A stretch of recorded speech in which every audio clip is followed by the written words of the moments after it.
하나님 말씀은 구약성경 이사야서 26장 1절, 2절 말씀입니다. 우리 한 목소리로 함께 읽겠습니다. 그날에 유다 땅에서 이 노래를 부르리라. 우리에게 견고한 성읍이 있으며 여호와께서 구원을 성벽과 외벽으로 삼으시리로다. 너희는 문들을 열고 신의를 지키는 의로운 나라가 들어오게 할지어다. 아멘. 두려워 말고 문을 열라라는 제목으로 말씀의 은혜를 나누고자 합니다. 우리가 앞에 25장에서 살펴본 것은 시온산 그리고 하나님 나라에서 부활의 영광을 맛본 신자들의 그 환희의 찬송, 그 노래에 대해서 우리가 살펴봤었습니다.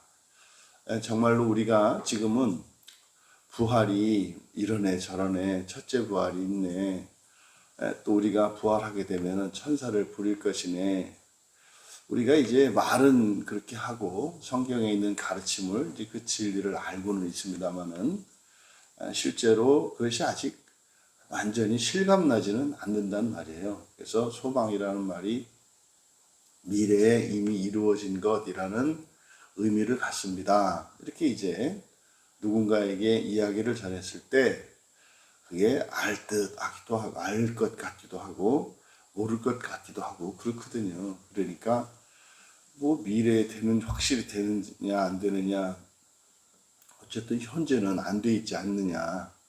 그러니까 뭐 미래에 확실히 된다 안 된다, 뭐 확실히 된다니까 좋기는 좋은데 뭐 어쨌든 지금은 그게 내 손에 쥐어져 있지 않다는 점에서는 뭐 우리나라에서 말하는 희망이나 성경에서 말하는 소망이나 뭐 별반 다를 바 없지 않느냐. 언뜻 그게 말이 되는 것 같습니다만, 그리고 비슷한 것 같습니다만 어마어마한 차이가 있죠. 그런데 그런 생각을 하는 이유가 뭡니까? 이게 사람은 현재적이기 때문에 그래요. 그래서 현재의 내 손에 쥐어지지 않고서는 그것을 실감하지 못하고, 사실은 우리가 믿음으로 아는 것과 이성과 이런 경험을 통해서 아는 것 사이에서는 큰 괴리감이 있습니다. 하지만 이 세상을 살아가는, 믿음을 가지고 살아가는 신자들의 특징은 바로 그 소망을 현재화할 수 있다는 거죠. 그래서 25장에서 불렀던 그 환희의 찬가, 이제 그것이 사실상 실제라면 지상을 살아가는 동안 그리스도인들은 어떨까? 사실은 이제 오늘 우리가 나눌 이 말씀은 바로 이거죠. 만약에 우리가 훗날 부활을 해서 그런 찬양을, 그 환희의 찬양을 부르지 않을 수 없다면, 그러면 현재에서도, 이 땅에서도 그러지 않을 수 없다는 겁니다. 정말 우리가 마음속 깊은 곳에, 또 여러분의 일상 가운데서 굉장히 기쁘고 가슴 벅찬 어떤 일이 생겼을 때 그것을 누군가에게 전하게 되어 있습니다. 그리고 표시가 나게 되어 있습니다. 사람들에게 말은 하지 않을지 몰라도 남모르는 사람이 내 얼굴을 보면 내 얼굴에 기쁨이 있는 것을 보게 됩니다. 적극적으로 이렇게 찬양을 하거나 누군가에게 전하는 것, 이게 전도하고 그리고 찬양하고 이런 거 아니겠습니까? 근데 그뿐만 아니라 우리의 얼굴에, 우리의 삶의 빛으로, 다시 말해서 사람들이 분별할 수 있도록 나타난다는 거죠. 그래서 정말 이 땅을 살아가는 하나님의 백성들도 그 부활로 말미암아 그 부활의 구원을 알면 이 세상 한가운데에서도 그것을 도저히 그 기쁨과 영광을 참지 못하고 우리는 이렇게 절대적인 그 승리의 노래를 하게 되어 있다는 겁니다.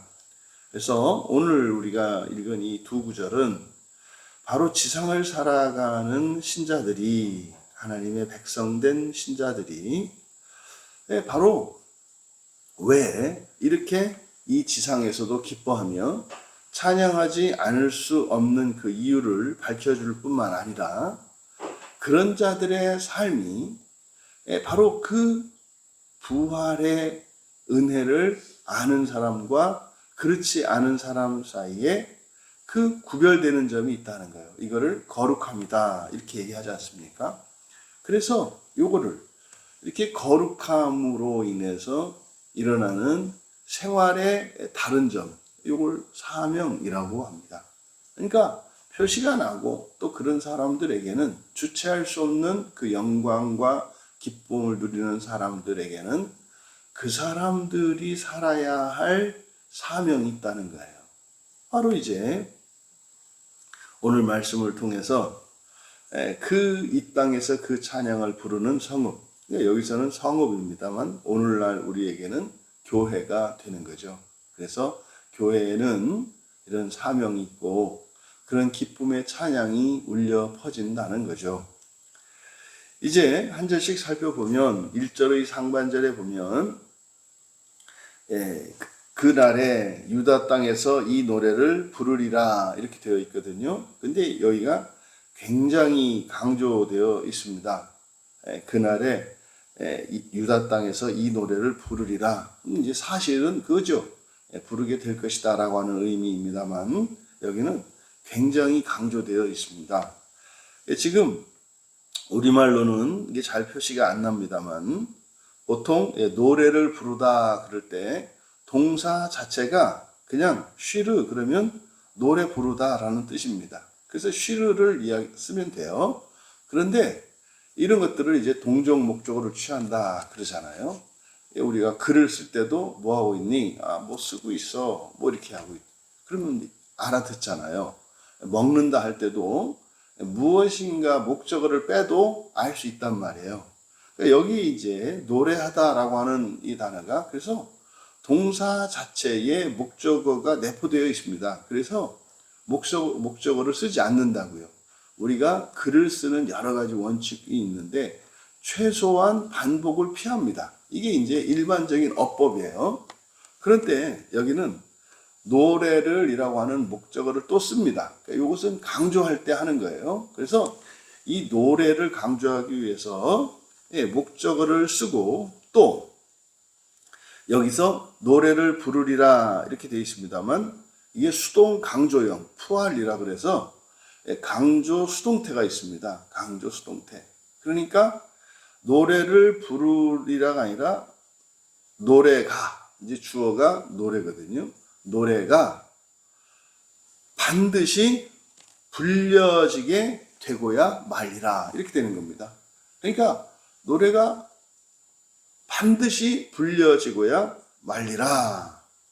그러니까 이거는 그냥 단순히 노래를 부르는 게 아니라 노래가 불려지지 않을 수 없다라고 하는 이 절대성을 강조하고 있습니다. 그러니까 이거는 그렇지 않을 수가 없다는 거예요.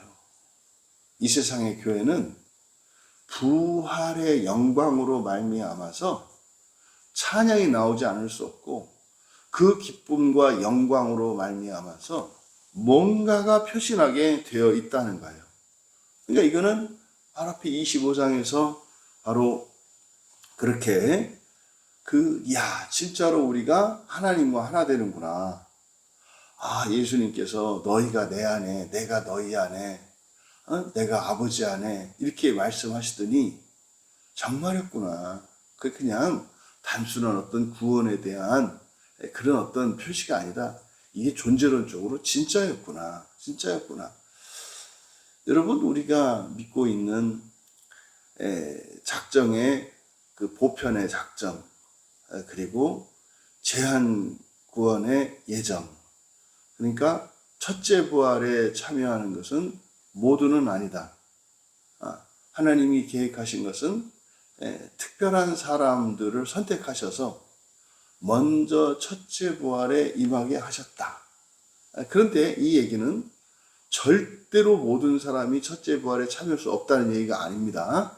그러니까 세상 사람 가운데 소수의 사람은 반드시 첫째 부활하도록 하나님께서 예정하셨다는 거예요.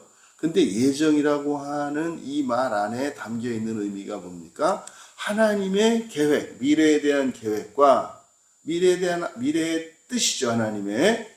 근데 거기는요, 이 예정은 하나님의 뜻 안에 우리가 포함이 됩니다.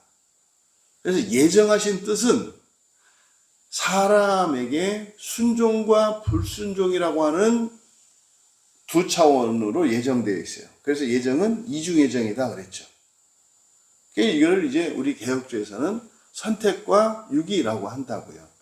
이때 유기라고 하는 것이 이제 지옥에 가는 걸 말하는데, 지옥이 영원하다라고 믿고 있기 때문에 구원받는 사람과 구원받지 않는 사람, 이렇게 이야기를 하는 게 잘못이다. 예정이 이중예정이라고 하는 것은 성경의 가르침과 맞다. 그런데 그 뒤에 유기라고 설명되어지는 영원한 지옥은 로마 가톨릭의 잘못된 교리를 계승하는 것이기 때문에 그거는 잘못됐다. 또 이제 모든 사람이 동시에 첫째 부활하는 일은 절대로 없다. 이것도 잘못된 거예요. 여러분, 하나님이 소수의 사람들에게 예정을 하신 목적은 뭡니까? 그 사람들로 하여금 하나님이 택하셔서 구원한 그 사람들이 다른 사람들을 택해서 다른 사람들도 똑같이 첫째 부활에 임하기를 기뻐하시는 거죠. 이게 하나님이 최고로 바라시는 거예요. 그래서 작정에 가서는 결국 모든 사람은 다 부활하게 되어 있거든요.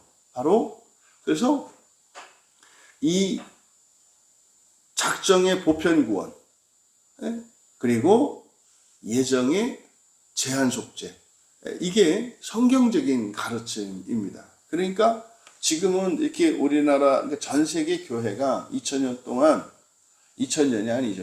한 1500년 동안 이 구원과 관련해서 이렇게 둘로 나뉘어 있단 말이에요. 그런데요, 초대교회의 한 300년 동안은 모든 기독교인들이 다 보편 구원관을 가지고 있었어요.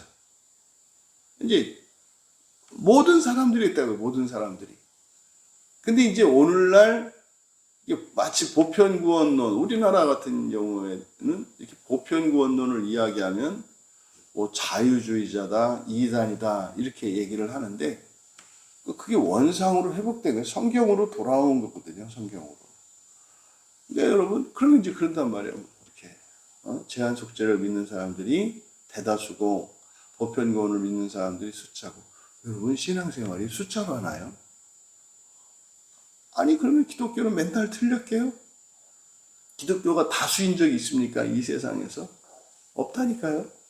항상 소수였지. 그러니까 어떻게 많은 사람들 수를 가지고 얘기하냐 말이야. 지금 이 말씀을 다시 또 드린 이유가 앞에 25장뿐만 아니라 지금 26장에서도 종말의 구원에 대한 가르침을 담고 있는데, 지금 바로 그날의 유다 땅에서 이 노래가 불려지게 되고야 말 것이다. 이거는요, 반드시 이 땅에서도 하늘에서뿐만 아니라 부활한 성도들뿐만 아니라 부활하기 이전에 이 땅을 살아가는 하나님의 백성된 신자들, 오늘날로 그리스도인들이죠. 그들이 있는 교회, 이게 이제 본문의 유다 땅에 해당한단 말이에요. 그러니까 여기 있는 사람들은 그 기쁨과 그 영광 때문에 삶의 영향을 받지 않을 수가 없다는 거예요. 없다는 거예요. 그럼 여러분, 모든 교회에서 이구동성으로 찬양하는 내용이 무엇이겠어요? 부활의 은혜에 대한 찬양일 수밖에 없어요. 그러니까 그 안에 이것저것 이러저러한 어려움들 감사하고 찬양할 일입니다만, 핵심은 예를 들어서 고난을 받는 중에 그 고난이 너무나 힘들어서 하나님 앞에 나와가지고 그거를 이렇게 기도하다 보면 서서히 어디로 가요? 부활로 가요. 그러면 너무 두렵고 힘들어서 주님 앞에 나와서 교회 와서 기도를 하는데, 나중에 가면 부활의 소망으로 꽉 차가지고, 그렇지, 이 일이, 이 결과가 어떻게 되든지 간에 뭐 그거는 내가 이 세상을 살아가는 것과는 상관이 없지. 이래서 용기를 가지고 이렇게 담대하게 자기 일상을 살아가게 된다는 말이죠. 그런데 이제 놀라운 이야기가 바로 그 찬양의 이유입니다. 찬양의 이유. 이제 그 뒤 하반절에서 찬양의 이유가 이제 이 노래 속에 나타나요. 그러니까 이 노래가 불려지게 되고야 말 것이다. 그런데 그 노래가 뭡니까? 우리에게 견고한 성읍이 있으며 주께서 구원을 성벽과 외벽으로 삼으시리로다. 이렇게 되어 있습니다. 그러니까 바로 그 찬양하는 이유가 뭡니까? 성벽이에요. 견고한 성읍. 그러니까 이 지상을 살아가는 사람들은 아직 부활하지 않았잖아요. 육체를 가지고 있잖아요. 그러니까 여기는 여전히 이 공중권세 잡은 사탄 마귀가 이제 부리는 사람들이 있단 말이에요. 이렇게 속여가지고 악을 저지르게 하고 심지어 교회 안에서조차 분열하게 하고 사랑을 미움으로 바꾸는 일들이 일어난단 말이에요. 사탄에 의해서. 그러니까 이 땅 안에 그런 사람들이 있거든요. 그래서 교회 안에는 항상 어떻다? 섞여 있는 자들이 있다. 섞여 있는 자들이. 그렇다 해서 특정 인만을 말하는 게 아니다. 우리 자신에게도 섞여 있는 게 있다. 우리 안에는 사랑을 법으로 해서 살고자 하는 성령이 계시고 또 우리의 마음 속에는 그 사랑을 뒤집어서 이런 근본 감정으로 바꾸려고 하는 마침내는 미움을 통해서 사람을 죽이게 하고 파괴하게 하려는 이런 사탄의 움직임이 있단 말이에요. 우리 안에 있단 말이에요. 그래서 이 땅을 살아가는 이들은 끊임없는 전쟁 중에 있습니다. 그래서 영적으로 그리스도인은 전쟁 중에 있죠. 밥을 먹더라도 그것이 영적인 의미가 있고 일을 하고 쉬더라도 거기에는 반드시 영적인 의미가 있습니다. 그러니까 단 한순간도 우리가 전투에서 벗어나는 법은 없어요. 심지어 자면서까지도 우리는 영적인 전투를 치릅니다. 그러니까 사는 동안뿐만 아니라 마지막 숨을 거두는 때까지 우리는 영적 전쟁을 치르고 있다는 사실을 잊으시면 안 돼요. 그래서 이 세상에 일어나는 모든 일들은 다 영적인 의미를 갖습니다. 그러니까 그리스도인이 성숙해 가면 이 세상 일의 그 배후 그리고 그 뿌리 근본적인 의미와 가치 이런 것들을 해석해낼 수 있고 심지어 예언을 할 수가 있는 거예요. 예측이 가능하단 말이에요. 야, 이거 어떻게 되겠구나. 그래서요. 보이지 않는 가운데서 기도하면서 그걸 바꾸는 거예요. 그리스도인이라는 사람들이. 이거거든요. 그러니까 지금 그 찬양의 이유가 이 땅에 있는 성도들이 찬양하는 그 이유가 뭐다? 바로 견고한 성읍이다. 견고한 성읍이다. 그런데 말입니다. 이 견고한 성읍, 우리들이 생각하는 견고한 성읍, 세속적인 거 있죠. 돈, 권력, 명예 이런 거 든든하다고 생각하죠. 그런데 여러분 역사적인 교훈만으로도 이 세상의 것은 결코 영원히 견고할 수 없다는 거 다 압니다. 다 압니다. 그런데 영원할 것 같은 착각이 들어요. 그래서 이런 악한 일들을 계속 저지르는데 뭐 종말론적으로 다시 말해 육체로 사는 인생이 끝나는 그 죽음의 순간에 모든 악한 일들에 대한 후회가 한꺼번에 밀려옵니다. 쓰나미처럼. 그러면 그때 밀려오는 이런 근본 감정과 거짓 감정들은 감당할 수 없습니다. 그것만으로도 사실은 이 자기 마음 속에 지옥이 되죠. 그런데 그것은 뭐 죽을 때만 그런 것이 아니라 반드시 살아생전에 악한 일을 한 것에 대해서 후회하게 되는 일이 반드시 일어납니다. 그래서 이 견고한 성읍이 무엇이냐에 따라서 교회가 세속화되느냐 거룩해지느냐가 차이인 거예요. 바로 이 견고함의 근거를 이 세상에 있는 어떤 힘이나 자원들에 둔다면 그 교회는 여지없이 세속화되는 거고요.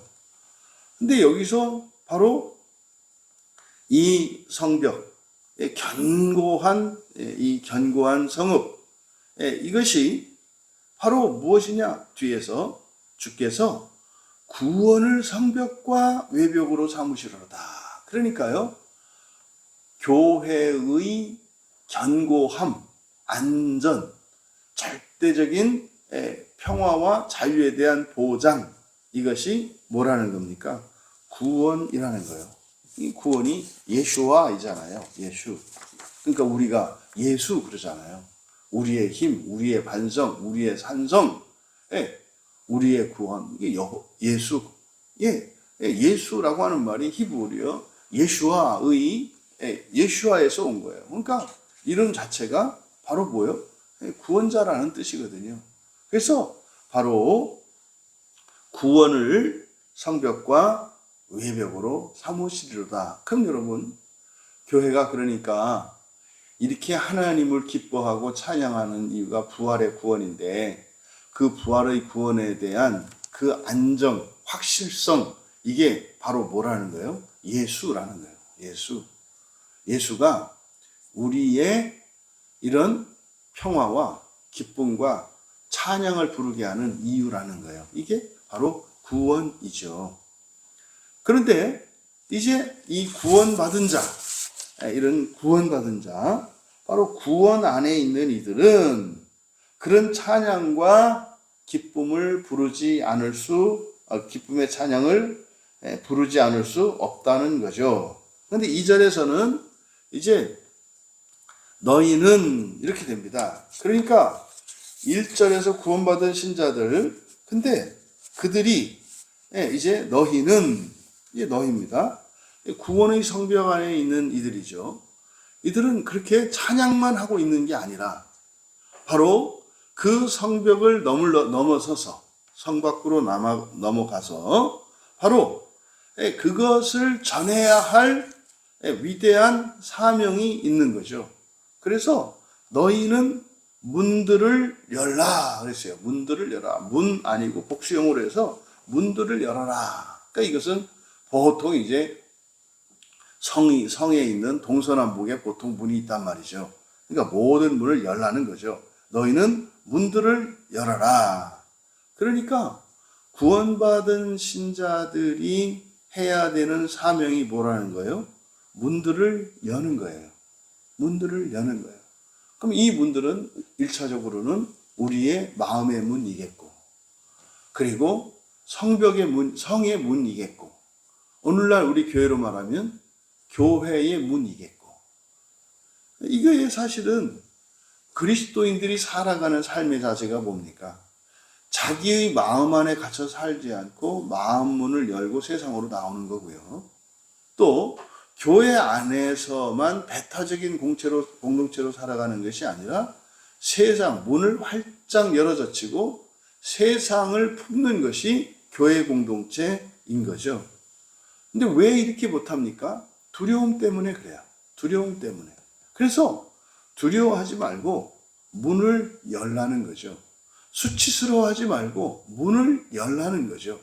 외로워하지 말고 문을 열라는 거죠. 미워하지 말고 문을 열라는 거죠. 그럼 여기서 문을 열라고 하는 말은 신자들에게는 감정에 있어서 뭐 하라는 얘기예요? 사랑하라는 얘기예요. 사랑하라는 얘기예요. 먼저 손 내밀고 누군가가 손을 내밀거든 그 손을 마주 잡으라는 거죠. 오늘날 교회와 그리스도인들의 안타까움은 문을 걸어 잠그는 데 있습니다. 이게 우리가 요한복음 마지막 21장에서도 보고 있는 게 뭡니까? 부활하신 예수님을 만났음에도 불구하고 그들은 여전히 집 안에서 문을 걸어 잠그고 있었잖아요. 이게 아직도 2000년 동안 문이 안 열렸다고요. 문을 열고 나온 사람들은 이상한 사람들이에요, 또. 이상한 사람들. 이렇게 사랑으로 승화돼서 나온 게 아니라 마비된 사람들. 그러니까 두려움이 마비돼가지고, 이거 내가 왜 두려워했지? 그래서 아주 뻔뻔하게 이를 데 없고 그냥 안하무인이죠. 왜? 마비됐으니까. 그게 아니라 사랑으로 승화되어서 오히려 두려움의 대상이었던 그 사람들을 사랑하게 되므로 내가 너희들에게 잡혀서 내가 십자가에 못 박혀 달려 죽을지라도 그래서 내가 부활, 첫째 부활의 소망으로 나아갈 수 있다면 나의 죽음과 나의 고난은 기쁘다. 이게 예수님이시잖아요. 예수님도 천국문을 여시고 세상으로 오셨잖아요. 그러니까 이거는 더군다나 예수님이 이 땅에 오시고 다시 승천하신 이유를 살아가는 우리들에게는 이사야를 통해서 말씀하신 너희는 문들을 열어라 라고 하는 이 명령, 이것이 예수님께서 제자들에게 마태복음 끝에서 대위임 명령이라는 걸 주셔서 온 세상 끝까지 가서 주의 복음을 전하고 세례를 주고 예수님의 말씀을 가르쳐 지켜 행하게 하라고 하셨던 그 말씀과 같은 말씀이라는 것을 우리가 알 수 있는 거죠. 그러면 누구를 초대하는가? 누구를 초대하는가? 그래서 누가 이제 문을 열면 누가 들어오는가? 모두 들어오지 않아요. 문을 활짝 여니까 신의를 지키는 의로운 나라가 들어오게 할지어다 있어요. 신의라고 번역을 했습니다만 이게 믿음이거든요. 믿음. 그런데 왜 이거를 믿음이라고 번역하지 않고 신의라고 번역을 했냐면 성경에서 믿음이라고 하는 말은 이제 모든 믿음을 가리키지 않죠. 우리가 기독교에서 말하는 믿음이라고 하는 것은 믿음의 내용이 있어요. 그래서 믿음의 첫 번째 내용은 성경이거든요. 그러니까 우리가 믿음이라고 했을 때 그냥 확신을 믿음이라고 하는 게 아니라 바로 성경을 믿는 것을 믿음이라고 한다고요. 그럼 성경을 믿는 것 하면은 성경에 있는 내용들이잖아요. 그 내용에 가장 중요한 게 뭐예요? 하나님은 삼위일체 하나님이시다. 하나님은 성부, 성자, 성령으로 계시다.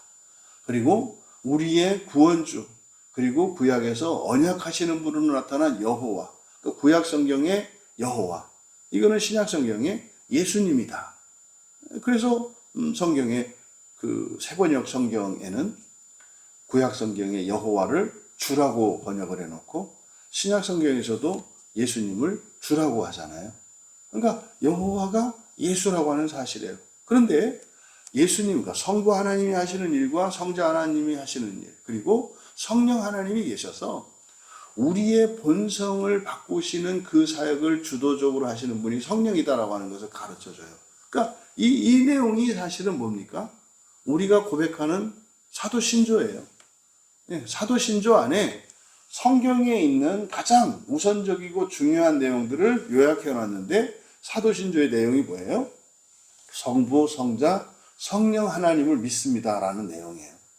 그래서 성부 하나님이, 성령 하나님, 성자 하나님, 또 성령 하나님이 주도하시는 사역이 무엇인지를 고백하는 게 그게 바로 사도신조라는 말이에요. 그래서 여기서 신의라고 하는 것은 바로 기독교에서 사용하는 그 믿음과 다른 것이 뭡니까? 그 신의의 대상과 이게 다르기 때문에. 그러면 여기서 말하는 그 나라에 들어오게 하도록 문을 열었는데 그 들어온 사람이 누구다? 신의를 지키는 사람이에요. 이게 누굽니까? 인격적으로 성숙한 사람들, 정직하고 성실한 사람들, 책임감 있는 사람들, 그리고 공인의식, 나라 사랑, 가족 사랑, 이웃 사랑, 인류 사랑, 이런 공인의식을 가지고 있는 사람들을 가리키는 말이에요. 그러니까 교회를 문 열어놨을 때 여러분 그냥 아무나 오지 않는다 이 말이에요. 누가 와요? 어쨌든 그냥 사람을 믿고 무언가를 믿는 사람들이 온다 이 말이에요. 근데 이 사람들이 믿는 믿음의 내용은 성경은 아니죠, 아직은. 들어와서 성경을 배우고 또 설교를 들으면서 그 믿음이 온전한 믿음으로 바뀌어 가는 거죠. 그래서 결국 이 믿음 안에는 지식이 있는데 여기서 믿는 자라고 했을 때 이 믿는 자라고 하는 것은 인간적인 믿음을 말한다. 인간적인 믿음을 말한다. 이 믿음이 없는 사람들은요, 교회 안에 못 옵니다. 못 와요. 그냥 지켜볼 뿐이죠. 그래서 바로 이 두 번째에서 신의를 지키는 자들을 향해서 문을 열어놓으라고 하는 거죠. 그러면요, 이 신의는요, 이런 배타적이고 종교적인 신념이 아니에요. 그게 아니라고요. 그냥 믿음, 어떤 무엇인가에 대한 믿음이라도 그 미신이 됐던 사람이 됐던 하여튼 돈이 됐던 뭔가 그 믿는 구석이 있는 사람들, 그 사람들을 부르고 있어요. 그러니까 이거는 사실은 뭡니까? 어떤 절대성에 대한 보편적인 신뢰를 나타내죠. 그러니까요, 돈만 있으면 잘 살 수 있어. 이것도 믿음이다 이 말이에요. 돈이 중요한 게 아니라 인간성만 바르면 착하면 잘 살 수 있어. 이것도 믿음이다 이 말이에요. 그 사람들을 향해서 문을 열어뒀다. 결국 여러분, 유대인이 아니라 이방 나라들, 온 세상의 모든 사람들을 향해서 문을 열어라 라고 하는 이것을 통해서 하나님의 구원의 계획 속에는 누구라도 무엇이라도 믿기만 하면 어떻게 해요? 이 구원 안에 들어올 수 있도록 문이 열려 있다고 말씀하는 겁니다. 그러면 먼저 구원받은 자들, 그래서 부활의 기쁨을 알고 그 영광을 찬양할 수 있는 자들, 그들이 해야 되는 일이 뭐다? 문을 열어두는 거다. 문을 열어둔다는 게 신약 시대를 살아가는 우리들에게는 뭐겠습니까? 복음을 전하는 거예요. 전도하는 일이, 복음을 전하는 일이 이것이 문을 여는 일입니다. 오늘 본문은 성도의 삶이 두 기둥으로 이루어져 있다는 것을 보여줘요. 그게 뭡니까? 이 부활의 구원의 감격이에요. 흔히 구원의 감격이라는 말을 많이 하는데 그때 구원은 뭐다? 부활을 가리키는 말이에요. 그래서 이 부활의 감격, 구원의 감격, 이거 애매합니다. 그러면 구원의 감격 이렇게 해야 되면 대부분 자기 확신의 감격일 가능성이 많아요. 마인드 컨트롤하는 거예요. 나는 구원받은 거야. 구원은 신비로운 거야. 그게 뭔데? 그건 말할 수 없어. 구원은 말할 수 있습니다. 손에 쥐어지는 것을 하나님이 주시지. 여러분, 만나를 먹지 않아요? 먹잖아요. 구원은 먹는 거예요. 만지는 거고 입는 거고 누리는 거라니까요. 그래서 우리가 누리는 구원은 뭐다? 부활이다. 그리고 또 하나의 기둥은 뭡니까? 바로 복음의 사명이에요. 문을 여는 복음의 사명입니다. 이것이 바로 기독교의 두 기둥이에요. 부활의 구원을 감격하고 그리고 세상을 향해서 문을 여는 것, 전도죠. 그래서 예배와 전도라고 하는 것은 교회의 기둥이에요. 해라가 아니에요. 해라, 이렇게 해라. 그래야 구원받는다. 이 얘기가 아니에요. 그렇게 하지 않을 수 없다라는 겁니다. 여러분, 우리는 하나님의 구원이라고 하는 가장 안전하고 견고한 성벽 안에 머무는 축복을 받았습니다. 그렇다면 우리에게는 이런 기쁨의 찬양이 멈출 수 없다고 하는 이 말씀에 대해서 이것이 여러분의 말이 되기를 바랍니다. 기뻐해야 구원받는 게 아니라 구원받은 사람에게는 이 찬양이 마르지 않을 수 없다는 것을 이야기합니다. 하지만 이 신앙은 성벽 안에서 우리끼리만 노래하고 기뻐하라고 주시는 것이 아니에요. 그건 뭡니까? 온 세상을 향해서 열려 있죠. 그래서 성문을 열라고 말씀하십니다. 상처받을까봐 이렇게 두렵고 또 닫아두었던 마음의 문, 그리고 세상과 단절했던 교회의 문을 활짝 여시기 바랍니다. 이것은 예수님께서 사도들에게 주셨던 명령이에요. 그래서 우리의 열린 문을 통해서 주님을 갈망하는 수많은 영혼들이 이 견고한 구원의 성읍으로 기쁘게 들어오는 놀라운 역사가 일어나기를 간절히 축복합니다. 존귀하신 하나님, 정말 이 시대에 이 땅의 모든 교회에 부활의 기쁨과 감격이 찬양이 되기를 원하고, 또한 온 세상을 향하여 우리의 마음과 교회의 문을 활짝 열고 우리가 부르는 그 찬양을 전할 수 있도록 은혜를 더하여 주시옵소서. 감사하며 예수님의 이름으로 기도하옵나이다.